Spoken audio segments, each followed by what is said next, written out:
Sejam bem-vindos, pessoal, ao nosso quarto episódio do nosso Redcast, o podcast de cibersegurança da Red Belt. Meu nome é Gustavo de Camargo, sou o presidente da Red Belt Security e junto com o Eduardo Lopes, diretor de tecnologia e inovação, vamos moderar aqui mais um episódio, tá, da série aí, desmistificando a criação de um budget de TI. Tá? A gente conversou, primeiramente, bem-vindo, Eduardo. Obrigado, Gustavo. Obrigado aos nossos convidados. Show, vou apresentá-los na sequência.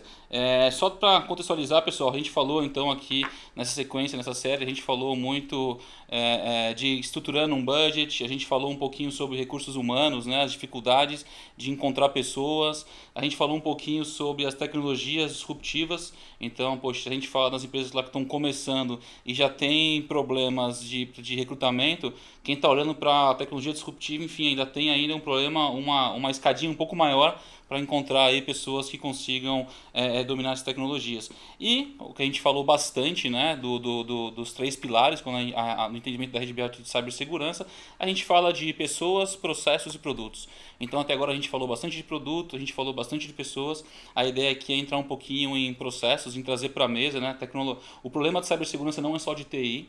Então hoje a gente traz para a mesa aqui Roberto Biskra, Corporate Advisor, para discutir um pouquinho aí com a gente as questões de entendimento aí, de investimento, né, e o não investimento, né, o que pode vir a ocasionar nas empresas. E o Caio Lima, sócio da Opsi Bloom, para poder trazer para a gente aí uma visão aí da lei. A gente falou, segurei muito aqui o pessoal para não falar, para não dar spoiler de LGPD e tudo mais.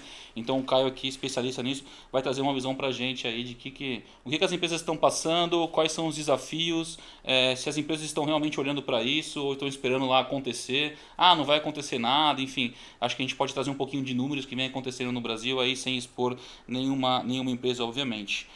Sejam bem-vindos aí, muito Roberto obrigado, e Caio. Prazer estar aqui com vocês. Show Obrigado de bola. pelo convite. Show de bola, pessoal. A ideia, enfim, a conversa ela é totalmente aberta. A gente não quer, como a gente conversou, a gente não quer puxar aí para nenhum ponto específico.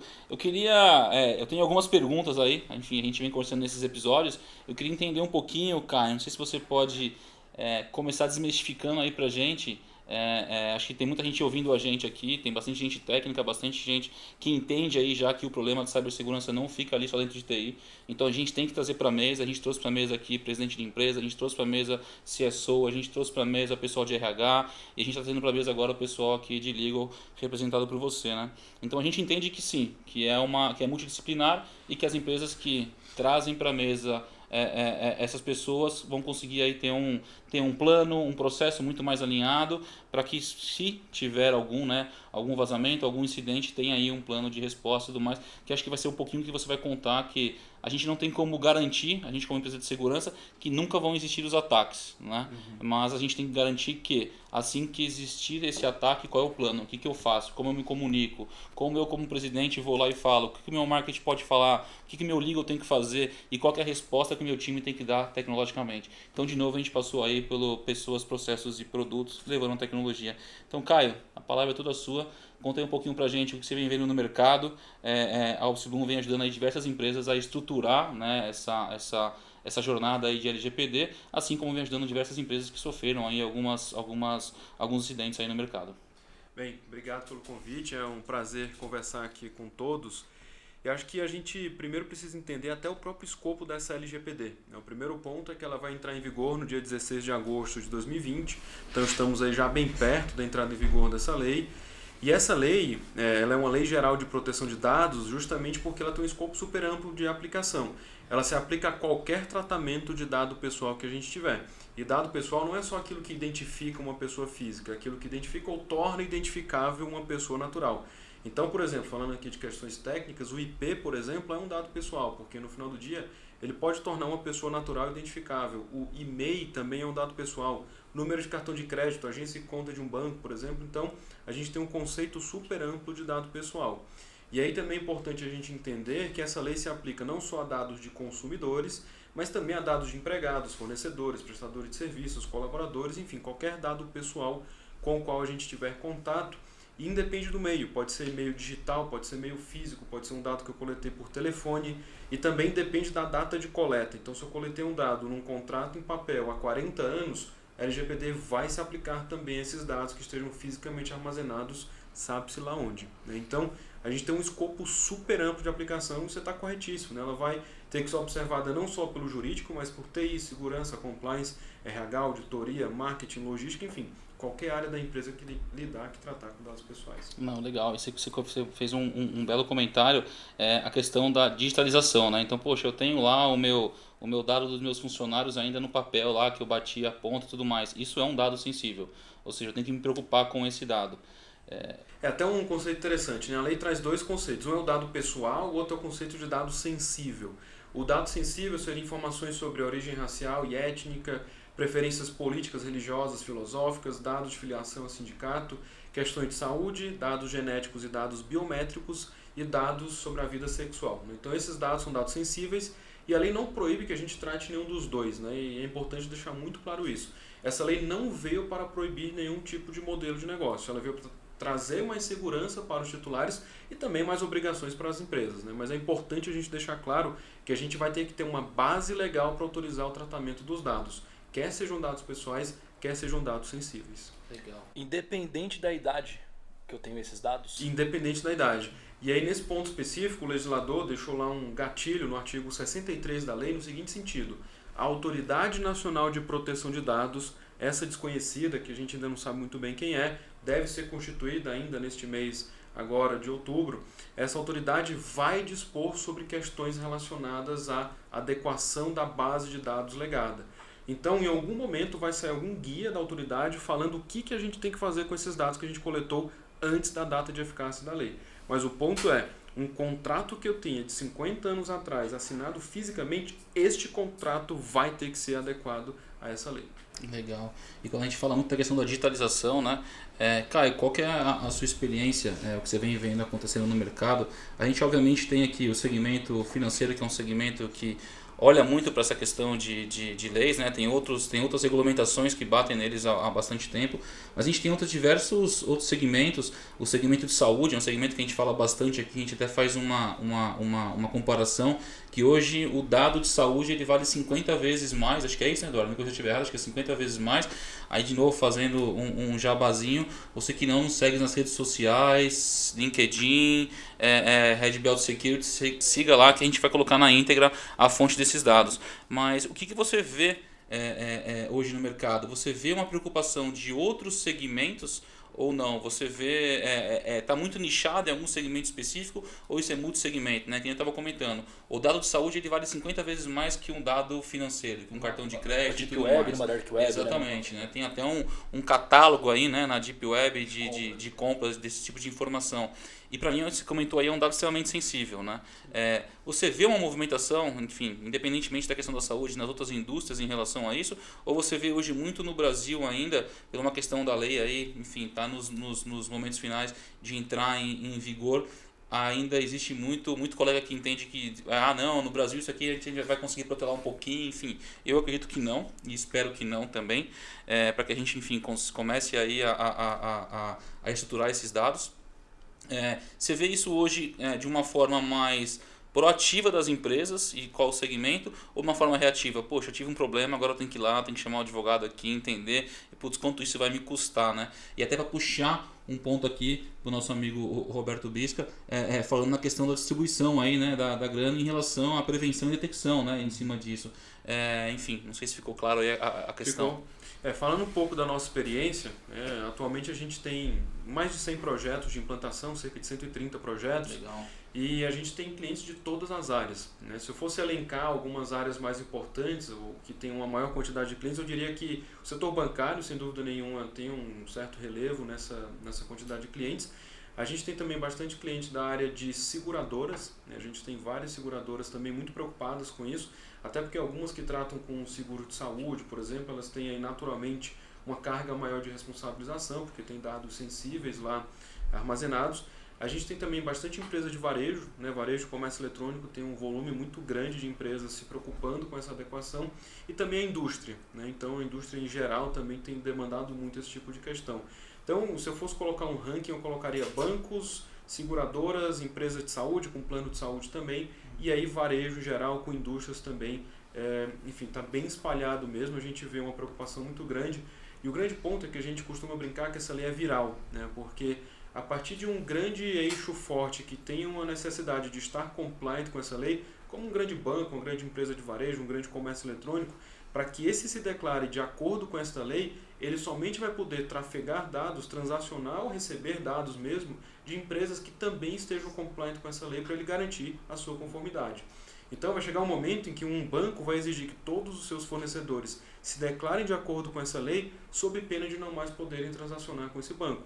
Então, naturalmente, isso vai se espalhando, né? E a gente teve notícias esta semana, um cliente nosso nos ligou falando que recebeu uma ligação de uma grande empresa aí de tecnologia, e essa é uma agência de publicidade que presta serviços para essa empresa de tecnologia, e essa empresa de tecnologia tem uma lista de 56 parâmetros de segurança da informação e privacidade que esse nosso cliente deve se adequar até o dia 2 de dezembro, sob pena de rescisão dos contratos de prestação de serviços que eles têm.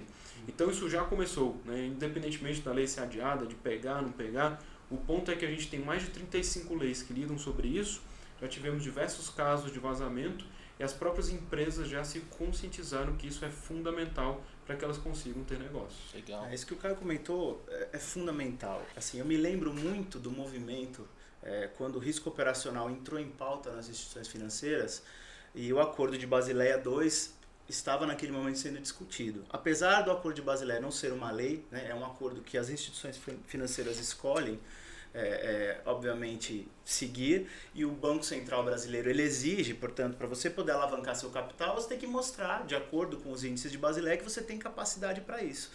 Quando a gente vê a parte da segurança, o cybersecurity, como vocês comentaram, Gustavo, o movimento que a gente está vivendo hoje é muito nesse sentido, porque a lei ela é um referencial. Agora, independente da lei, o que a gente observa nesses casos? Se a empresa não estiver preocupada em se adequar, não é a multa que o LGPD vai cobrar dessa empresa que vai gerar um prejuízo para ela. A gente está falando de segurança, que tem a ver com confiança.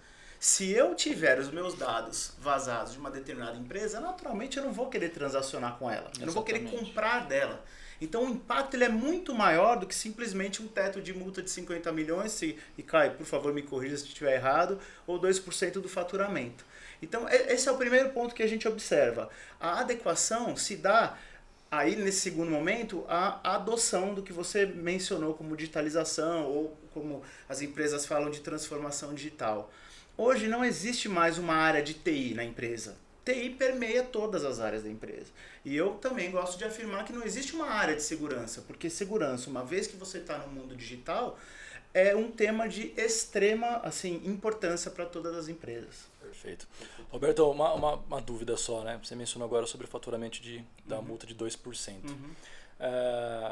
Você acha, né, pela sua experiência que você vem passando no mercado, que os CSOs, os próprios presidentes de empresas, eles vão considerar esses 2% no budget, ou eles vão considerar utilizar esses 2% para investimentos em novas tecnologias e se adaptar à lei?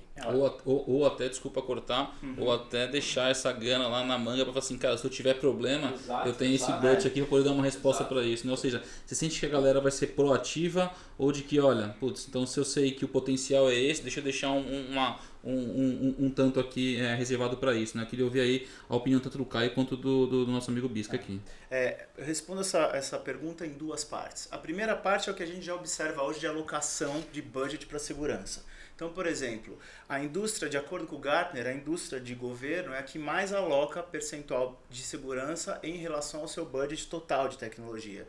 É em média 7,5%, seguido pelas instituições financeiras, e os que menos alocam hoje, que está por volta aí de 5,5%, 6%, é a indústria de saúde, né, healthcare, e a de professional services. Então isso é como a gente já conhece a alocação.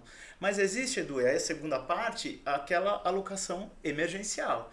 Porque se uma determinada ocorrência colocar em risco a imagem da instituição, vamos pegar um banco, por exemplo, né? Um risco à imagem do banco pode ser desastroso. Se todos os clientes de um grande banco ficarem inseguros e forem tirar o seu dinheiro no dia seguinte na agência, o banco quebra, não tem discussão. Então, o que a gente percebe é que as empresas, dentro do conceito bimodal, que é ter um processo estruturado para manter o avião no ar, mas também ter um processo ágil Caso exista uma ocorrência, a gente percebe isso cada vez mais estruturado, mas ainda não há um consenso. Existem empresas, por exemplo, que já têm a figura do CRO, que é o executivo de risco, reportando para ele do executivo de risco digital. Então, assim, algumas empresas já estão nesse caminho. O que eu acredito é aquelas que tiverem, de fato, na sua pauta a prevenção, as métricas, né, monitoramento e ação são as que vão perdurar. A gente fala muito de KPI, né? Porque a gente deve olhar em cima disso, o que a gente deve medir em cima disso, enfim.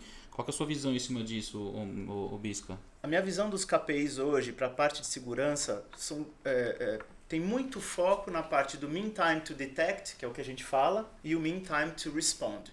Eu acho que existe um grande divisor de águas, porque hoje poucas empresas têm ideia do real custo que elas têm.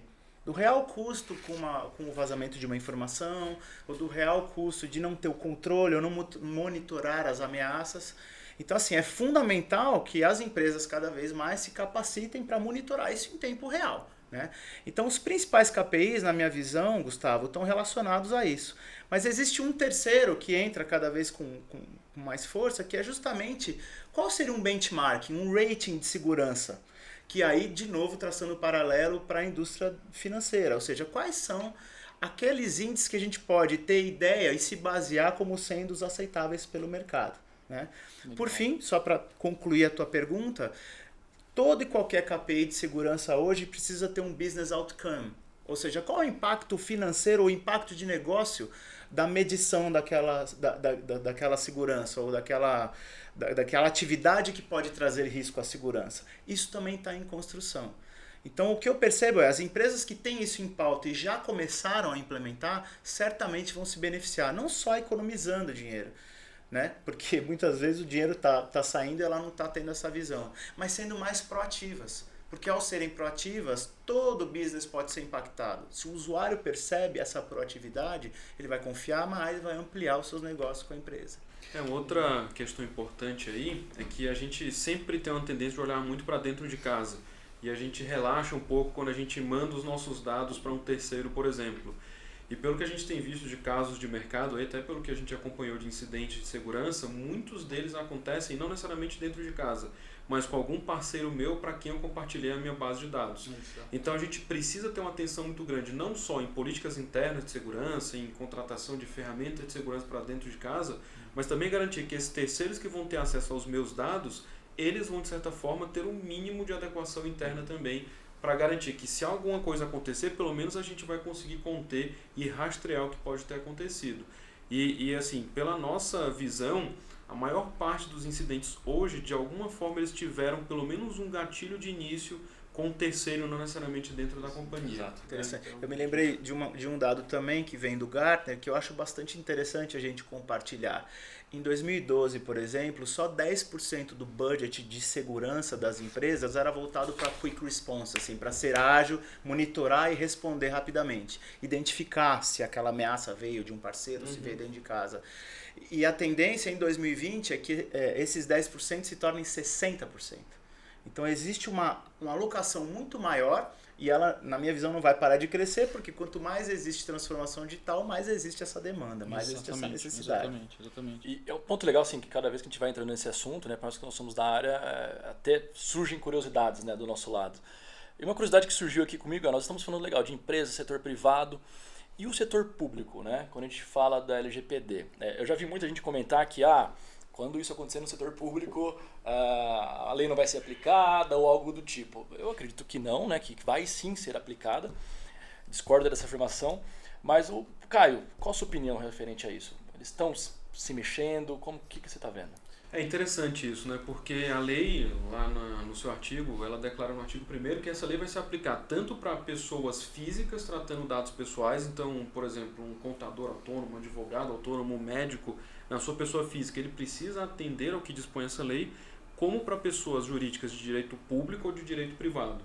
Então, pessoas jurídicas de direito público, o setor público vai ter que se adequar também a essa lei. E a gente já viu alguns casos de incidente reportados aí, não necessariamente comprovados, envolvendo o poder público, né, de acesso a dados de saúde. Uma outra questão que veio à tona relacionada, por exemplo, a pretenso ou suposto uso indevido de dados pessoais, compartilhamento de dados entre empresas do setor público mesmo, né? Enfim, sociedade de economia mista. Então é importante a gente observar essa questão, porque no meu sentir, o primeiro exemplo vai ter que ser dado pelo próprio poder público, que ficará sujeito à lei. Então, ministérios, o próprio poder executivo, o poder legislativo, cartórios, enfim, todos esses vão ter que fazer um ajuste interno para que fiquem de acordo com a lei. E a sanção, se ela vier a acontecer por parte da autoridade, a gente espera que ela aconteça indistintamente para o setor público ou para o setor privado. Então, na nossa perspectiva, isso vai acontecer também para o setor público. Eu concordo totalmente com o que você falou. Legal, perfeito. Eu gostaria também de completar, muitas vezes quando algo se torna uma lei, as empresas tendem, uma vez que tem que ficar compliant com a lei, né, encarar aquilo como se fosse algo árduo, assim, como se fosse um pênalti, né, um pedágio. No caso de segurança, eu acho que as empresas têm que olhar sobre outro prisma, justamente com uma oportunidade. Então, na crise tem quem chora e tem quem vende lenço. Se você precisa se adequar e precisa ter uma estrutura, como o Caio comentou, para conseguir prevenir e justamente dar, no caso do governo, por exemplo, dar o exemplo, já que esse esforço vai ser feito, tem muito mais benefício do outro lado, muito mais outcome financeiro do que a gente pode imaginar. Às vezes, quando a lei vem, todo mundo reclama. Eu lembro quando foi lei, faz um tempo já, vou aqui acusar a idade, mas eu lembro quando se tornou lei o cinto de segurança. Muita gente reclamava, né? E é um absurdo hoje quando você pensa, como é que não usava o cinto? Então, assim, é um paralelo em segurança que dá pra gente traçar também. As empresas vão se beneficiar e muito, não tenho a menor dúvida, de todo esse esforço para prevenção, detecção e resposta de eventos. E vai ser um diferencial competitivo, que é conseguir de fato demonstrar. E a gente tem até visto muito já cliente licitando, até RFPs no mercado, em que um dos itens lá da própria solicitação de propostas é a empresa que participar do certame se declara que está de acordo com as leis, inclusive a legislação de proteção de dados. Então, vai ser uma questão que, a partir de agosto do próximo ano, para você conseguir participar de uma licitação ou de um RFP, se você não tiver o mínimo de implantação jurídica, implantação de segurança da informação dentro da sua companhia, provavelmente você vai ficar de fora do mercado. Um diferencial importante. Sem o selo, né? Sem o selo você não vai ser considerado. Legal. Caio, puxando aqui um pouquinho para a questão de multas, enfim, tangibilizando, a gente está falando muito aqui de budget, né? Essa trilha desses 4 primeiros episódios é batendo bastante em budget. O quão difícil é hoje a gente conseguir estimar uma perda dessa, né? Então a gente fala muito, olha, vamos falar aqui de um serviço de threat intelligence para a gente ver se está vazando, né, ou possíveis vazamentos, para a gente diminuir o tempo de resposta àquele vazamento, ou seja, ter uma resposta para aquilo e se eu tiver uma resposta ali não vai me pegar, enfim, esse é um ponto, se isso é uma verdade. Mas a gente consegue tangibilizar isso para a gente conseguir chegar lá no C-Level e falar assim, poxa, olha, eu estou investindo aqui X milhões, porque poxa, a gente vai estar mitigando isso. A gente conversa bastante, né? O Roberto Bisca fala bastante dessa questão, quando a gente consegue tangibilizar, né, para o C-Level, olha, você vai investir 1 para não perder 10, eu acho que é muito mais fácil do que, olha, você vai investir 1, mas qual que é o meu potencial de perda? Pode ser que nunca aconteça. Agora, com a questão da lei, você acha que a preocupação, a primeira pergunta, desculpa, a gente consegue tangibilizar, a gente consegue chegar em números para poder chegar para o C-Level e falar assim, olha, tipicamente, se te acontecer algo aqui, você não tiver resposta para esses pontos, esse é o seu potencial desembolso aí, né? E aproveitando a pergunta, você vê uma movimentação desses C-Levels procurando histórias de advocacia muito mais para se prevenir, montar um planejamento onde ele vai ter que fazer um investimento nos 3 pilares que eu comentei aqui, venho comentando nos episódios, que são pessoas, processos e produtos, ou seja, tecnologia, ou você vê muito mais esse C-Level, essas empresas, ou até a parte legal dessas empresas, buscando vocês para entender, deixa eu ver o que vai acontecer, tá bom, então pela minha conta aqui, cara, não vou me mexer porque no final do dia fecha aqui o tempo que eu vou ter que dispensar para poder entender todo esse cenário. Qual que é a visão aqui sua e da Upsilon em relação a isso? Essa é uma questão interessante, né? Porque a lei deixa muito claro que todo esforço que eu fizer para implantar essa lei na minha companhia, isso tudo vai ser levado em conta pela autoridade para me aplicar uma sanção. Então, tem até um princípio da lei, que é o princípio da prestação de contas, que determina que eu gere evidências, provas de tudo que eu fiz internamente para ficar de acordo com a lei. Então, se eu fiz um mapeamento dos dados, eu gero uma prova disso. Se eu fiz uma atualização de contratos, eu gero uma prova disso. Se eu contratei uma licença de alguma ferramenta de segurança, eu gero uma evidência disso. Por quê? Porque quando acontecer um incidente, não é nem se acontecer, né? Mas no momento em que esse incidente acontecer, eu vou ter que conseguir demonstrar para a autoridade todo o esforço interno que eu fiz. De tal forma que se eu conseguir ter uma habilidade muito grande de ser muito claro em tudo que eu fiz e a autoridade se convencer de que eu fiz um ótimo trabalho, pode ser que a minha multa seja muito reduzida ou até mesmo eu nem tenha uma multa, eu recebo uma advertência e eu me comprometa dentro de casa a investir mais não sei quantos % do meu faturamento em segurança da informação. Então, e a lei deixa isso muito claro desde logo. A gente não consegue mensurar números ainda, porque a lei ainda não tem nenhum caso para a gente fazer uma comparação concreta, mas o grande ponto é, se eu conseguir demonstrar tudo que eu fiz, o meu esforço de treinamento, criar uma cultura de produção de dados, mapeamento, contratar pessoas, certificar o time, ter atualização de contratos, fazer políticas, criar um comitê de privacidade, licenças de programa de computador, tudo isso vai, quem sabe, quase zerar a minha multa e eu vou me comprometer a investir mais dentro de casa para fazer, sabe-se lá, o que mais que eu ainda possa fazer que ficou faltando. O grande ponto vai ser eu conseguir mostrar que eu fiz tudo e perguntar para a autoridade, o que mais você acha que eu poderia ter feito que eu não fiz? Se a resposta for, de fato é muito difícil alcançar alguma coisa que você de fato não pensou, pode ser que eu receba só uma advertência, uma obrigação de aplicar um pouco mais de segurança da informação. Então a gente vai ter que se esforçar nesse sentido. E aí a gente tem visto de fato muitos CEOs pensando como o diferencial competitivo da empresa está compliant com essa lei. Porque de fato vai ser, né? A gente vai ter que se adequar para que a gente consiga participar de licitação, para que o nosso cliente confie na gente e entregue os dados, para que eu consiga chegar no hospital e consiga exercer os meus direitos como titular.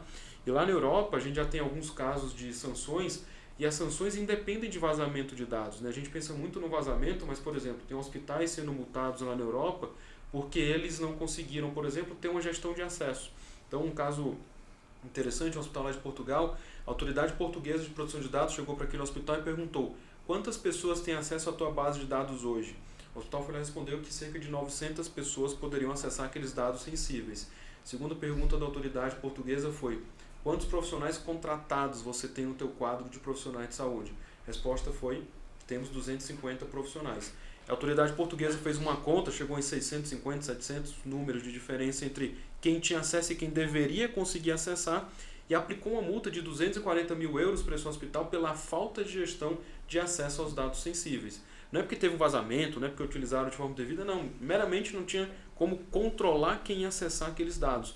Então veja que esse tipo de situação também pode acontecer. Não é só um vazamento que vai ser um gatilho de sanção. Eu não consegui atender um direito do titular, também eu vou ser sancionado. Eu não cumpri os princípios da lei. Então os CEOs já estão vendo que o que pode ser algo para motivar uma sanção é muito mais do que apenas um vazamento de dados pessoais. E também os CEOs cada vez mais estão conscientizados que precisam de ajuda. Porque tudo isso que o Caio mencionou é extremamente complexo de você colocar em produção.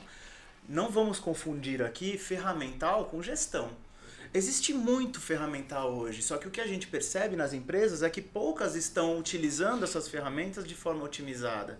Então a sugestão é, procurem ajuda. Provedores de segurança, provedores de serviço de segurança vão ajudar a empresa não só a cobrir, né, esses gaps ou eventualmente tampar ali áreas onde eles têm exposição, mas para eles encantarem a autoridade reguladora, para que eles sejam proativos, inclusive para mostrar para as autoridades reguladoras que eles estão preparados. Então, o recado é esse, não é simples fazer a orquestração disso. E existem empresas mais do que capacitadas que entram direto nessa parte de gestão, não precisa querer reinventar a roda. A gente debate muito isso e muitas empresas optam por não pedir ajuda. Por quê? Porque não querem assim, alocar mais budget, só que é aquela economia porca. Porque no momento inicial não vai alocar budget, só que depois a dor de cabeça garanto que vai sair muito mais caro. Uma pergunta aí para o Caio. A lei, primeiro se o entendimento é correto, né? Que a lei ela vai permitir também que eu, como usuário final, possa exigir saber quais meus dados estão sendo mantidos, né, numa determinada operadora, serviço, daí em diante, e até solicitar que esses dados sejam apagados, dependendo das informações, né, caso eu não seja mais cliente. Primeiro, esse é o entendimento correto, e segundo, como que você vê esse impacto também nas empresas, né? O que elas estão fazendo para realmente prover esse serviço novo, porque vai ser um serviço novo que ela vai ter que... Né? Essa lei traz diversos direitos para os titulares de dados pessoais. E aí o primeiro direito que eu vou ter é de chegar em qualquer empresa que seja controladora de dados pessoais e perguntar se essa empresa tem dados pessoais meus lá dentro. Então eu posso chegar em qualquer companhia de qualquer setor e perguntar isso. Se aquela empresa, primeiro, né, e antes disso, a empresa vai ter que saber que eu sou eu, né, vai ter que ter uma forma de identificação positiva. Então eu bato na porta daquela empresa, eu ligo, entro no site, pelo aplicativo, falo, vocês tratam dados meus aí dentro? Ela vai ter que saber que eu sou eu. Depois de ter uma identificação positiva e confirmar que de fato eu sou quem eu alego que sou, eu vou ter um direito, por exemplo, de acessar dados pessoais meus que estejam dentro daquele banco de dados. E as empresas vão ter que me entregar isso imediatamente. A lei não fala exatamente qual é o prazo, mas tem lá que quando houver a solicitação, o titular de dados vai ter que receber imediatamente um relatório simplificado. E além disso, se eu quiser, em até 15 dias, eu vou ter direito de receber um relatório completo. E aí contendo não só os meus dados, mas também a finalidade do tratamento dos dados, com que eles são compartilhados, como eles são armazenados, depois de quanto tempo vão ser excluídos. Então essa é a parte de direito de acesso. Depois disso eu vou ter um direito de retificar dados errados, atualizar dados desatualizados e pedir a exclusão de dados pessoais. E essa exclusão ela é um pouco complexa, porque eu não posso apagar dados mediante uma simples solicitação. Então imagina que eu sou ex-empregado de uma determinada companhia, fui demitido ontem. Eu não posso chegar hoje no departamento de RH e solicitar que eles apaguem tudo. Até posso pedir que apaguem, mas eles não vão poder apagar. Por vários motivos. Porque eles têm obrigações previdenciárias, obrigações trabalhistas, que eles vão ter que armazenar aqueles dados muitas vezes por até 30 anos. Eles têm, por exemplo, uma possibilidade de defesa numa demanda judicial, porque eu posso entrar com um processo contra a minha empresa 2 anos após ter saído daquela organização. Então, para a defesa deles numa demanda judicial, eles também vão ter que armazenar dados. Então, no fundo, as empresas vão ter que construir uma tabela de temporalidade, com cada dado que eles tratam e o período máximo de retenção. E isso vai ter que conversar com o meu sistema, porque depois de esgotado aquele período máximo, independentemente de solicitação, os dados vão ter que ser destruídos. E dados físicos e dados digitais. A gente sempre foca muito nos dados digitais, esquece dos dados em papel, mas esses papéis também, a gente vai ter que ter uma política de retenção e exclusão desses dados também no formato físico. E por último, um direito muito polêmico, que lá na Europa também causa muita discussão, é o direito de portabilidade.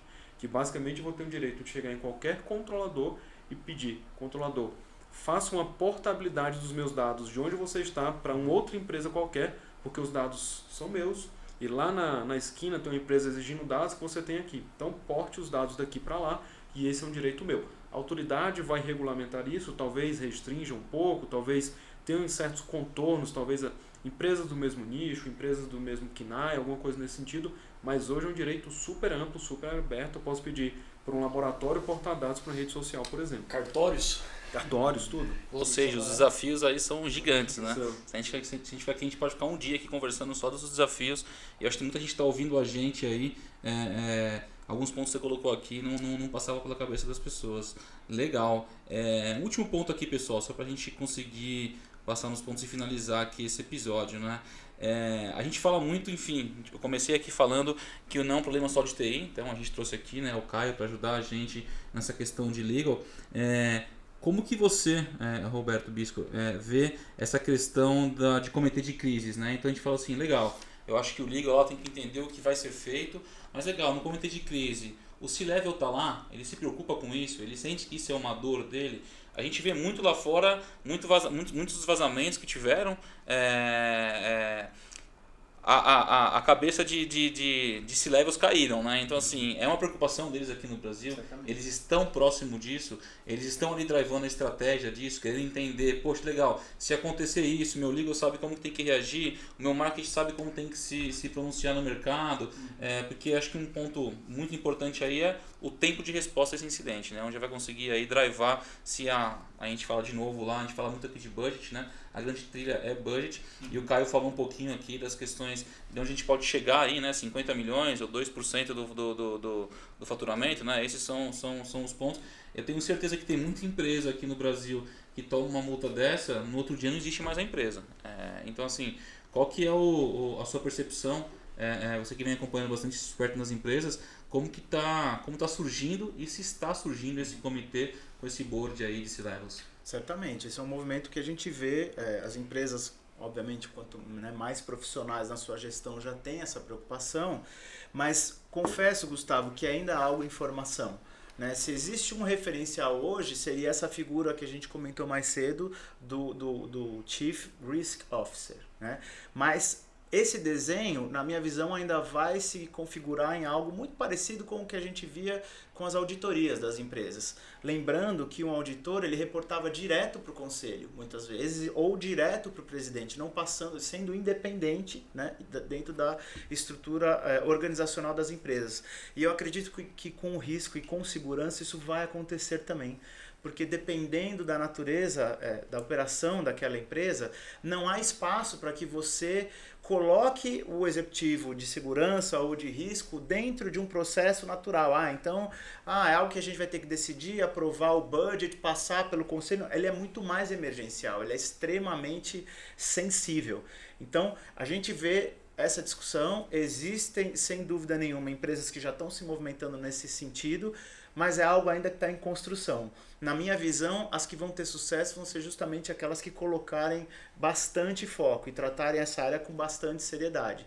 Não só como um pênalti, mas justamente como também, como o Caio bem comentou, como um propulsor de negócios, capacitando a empresa para que ela faça cada vez mais transações com quem valoriza esse tipo, né, de ação. Legal. E só complementando, a lei também determina que a gente tem internamente um officer de proteção de dados, né, que a lei chama de encarregado de proteção de dados ou Data Protection Officer lá na Europa. Então, as empresas vão ter que nomear uma pessoa internamente, os controladores de dados pessoais, que seja capaz de interagir com as demais áreas em termos de produtos que vão tratar dados pessoais. Esse DPO também vai ter uma função de disseminar uma cultura dentro da organização. Esse DPO vai ser uma ponte de contato com a autoridade de proteção de dados. Então, se acontecer um incidente de vazamento de dados, essa pessoa vai ter que dar aquela primeira resposta, vai ter que conseguir articular internamente na companhia como que isso vai ser orquestrado, como você falou, internamente. Esse DPO, por exemplo, vai ser um líder de um comitê de privacidade. Então, esse DPO vai ter uma função importantíssima dentro dessas organizações. E o DPO não precisa ser um advogado, não precisa ser alguém de tecnologia. Tem que ser alguém que tenha conhecimento jurídico e conhecimento de tecnologia. Então, é uma posição difícil de alcançar. A gente estima, falando em números, que a gente precisa de cerca de 45 mil DPOs apenas para o Brasil para o ano que vem, até a data de eficácia dessa lei. Nem existe ainda, né? Algo tipo, alguém com esse perfil é algo extremamente raro, né? É bem difícil. Hoje as empresas estão começando a nomear, né? Você já vê diversas vagas abertas de empresas buscando um DPO. E aí talvez no começo a gente vá ter um aproveitamento, né? Então o diretor jurídico ele vai também acumular a função de DPO, ou talvez o diretor de TI vai acumular a função de DPO, o que não é o melhor dos casos em decorrência de um possível conflito de interesses que a pessoa vai ter entre seu gestor de segurança e também o gestor de dados, ou seu gestor jurídico e também o gestor de dados, mas é o que a gente vai conseguir fazer nesse momento inicial. Então, vamos trabalhar com o possível, sabendo que não é o melhor cenário, mas que em 2, 3, 4, 5 anos a gente vai ter uma figura de um DPO independente. É mais ou menos como que a gente teve com o Compliance Officer, né? Quando entrou a linha de corrupção, por exemplo, em eficácia, a gente teve que nomear, né, um Compliance Officer, alguém responsável por essa questão. E no começo era sempre acumulado por alguém do jurídico, mas com o passar do tempo já passamos a ter áreas independentes, autônomas, com budget específico. E é isso que a gente espera que aconteça aí com o passar do tempo e com o aumento de maturidade do nosso país em termos de privacidade e proteção de dados. Eu acredito muito que a ênfase, inclusive, nessa parte organizacional vai depender muito da natureza do negócio da empresa. Sim. Por exemplo, a indústria de saúde, o healthcare, com a entrada do IoT, você vai ter muito mais dados trafegando nos equipamentos e vai ter uma preocupação muito maior. É natural que você tenha uma figura como essa, talvez, entrando, né, de forma mais emergente do que outras empresas. É algo que permeia todas, mas eu acredito que essa configuração de board ou de comitês para tratar o tema de segurança e de risco vai variar muito em função da natureza do business. Legal. Ou seja, acho que o desafio aqui é grande, né?